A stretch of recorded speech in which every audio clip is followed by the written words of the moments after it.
ம். மாமா எங்க போற? செவ்வாய்க்கிழமையில அதான் முருகன் கோயிலுக்கு போறோம். ஒரு முக்கியமான விஷயம், வாமா போலாம். அதெல்லாம் போவாத, அபிஷேகம் முடிஞ்சிரும். ஒரு எமர்ஜென்சி மாமா, வா போலாம். அதான் எமர்ஜென்சி சொல்கிறோம், நம்ம கூட்டு போயிட்டு வந்துடுவா. டேய், இவ வந்ததுல இருந்து அம்மாவை மறந்துட்டா. சீக்கிரம் போ.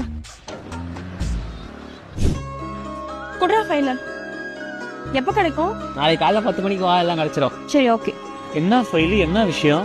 நீ 10 லட்ச ரூபாய்க்கு லோன் அப்ளை பண்ணியிருந்தல, ஆ. நம்ம பையன்தான் பேசி கரெக்ட் பண்ணியாச்சு. நாளைக்கு காலையில பேங்க்குக்கு வர 10 லட்ச ரூபாய் வாங்கிட்டு பிசினஸை டெவலப் பண்றேன். என்னடி சொல்ற? இது எத்தனை நாள் கனவு தெரியுமா? ரொம்ப நன்றி வள்ளி. எனக்குலாம் எதுக்கு மாமா தேங்க்ஸ்?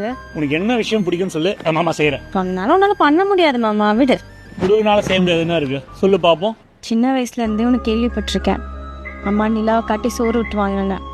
கேள்வி மட்டும் தான் பட்டிருக்கேனே தவிர அனுபவிச்சது இல்ல. சரி விட மாமா, நீ எதுக்கு இதெல்லாம் ஃபீல் பண்ற?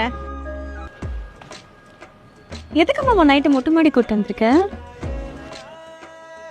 மேல பாரு நிலா. நிலா சோறு சாப்பிடணும்னு ஆசைப்பட்டல,